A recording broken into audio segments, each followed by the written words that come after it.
Returned to normalcy this Easter. St. Peter's Square packed crowds as the Pope delivered his annual message to the public on Sunday for the first time since 2019. With COVID restrictions gone, a crowd of more than 100,000 people gathering to hear Pope Francis. Quite a different picture in Italy, as we recall a much more difficult time in that country during the pandemic.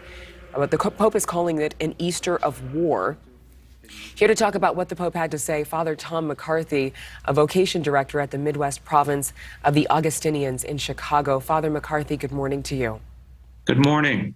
Thanks for being with us. Pope Francis, of course, has been very vocal, speaking about the need for peace right now, especially in Ukraine. On Sunday, he repeated that call. What did you think of his message? I thought it was so appropriate and so Pope Francis. I don't find him judging people. He just wants peace. And especially when we celebrate Easter, Easter is about Jesus overcoming sin, death, and to give peace. And so what he was just telling us is to do what we believe in. But it's so interesting because so many of the faithful right now, I mean, I would imagine that this is a time, not just with what's going on with Ukraine, but here in our country, there are difficulties, there are hardships, there is economic uncertainty, inflation, and then there are a lot of heartaches going on right now as people deal with day-to-day life. Do you think what America needs right now, what the world needs right now is a miracle? Wouldn't be bad. Wouldn't be bad. In my Sunday Easter homily, I talked about the confusion of when Jesus died and the people there and the thunder and the earthquake, and nobody knew what was going on. And then when Mary Magdalene sees Jesus coming and he wasn't there, he was raised, but they didn't know that. They were in confusion. We're in confusion. In our world, and I couldn't agree with you more, that it's not just in the Ukraine, it's in our cities, it's in our hearts, it's in our families. We need to be people who are willing to let Jesus and the peace of the world, whether you believe in Jesus or not, but to let peace take over everywhere we go and everything we do. In your message to your congregation there on Easter Sunday, and in addition, just kind of reflecting on what the Pope shared, what do you believe is a practical use of time right now to combat so many messages right now of hopelessness, of sickness, of grieving?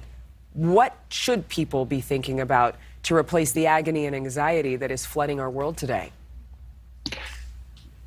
I would say to spend time each and every day being grateful for your life, being grateful for what we have, and saying, how in my part of the world, in my little piece of the world, can I bring peace to myself, to those I encounter?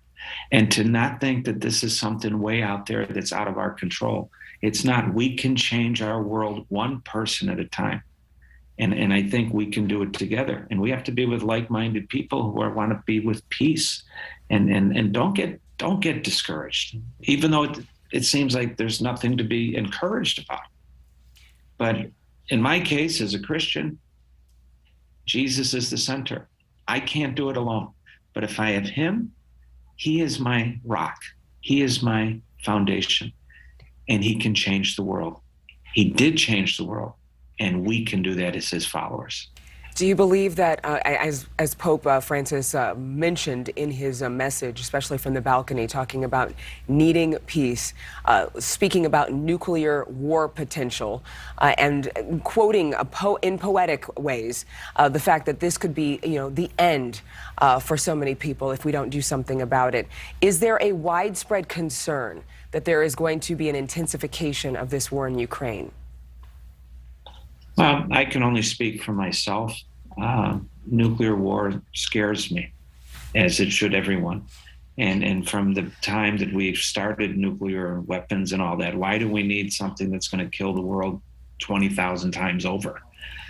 And again, everyone loses in war. Everyone loses. I don't believe anyone wins. And I think that's what Pope Francis was saying, is that peace is the only thing that will win.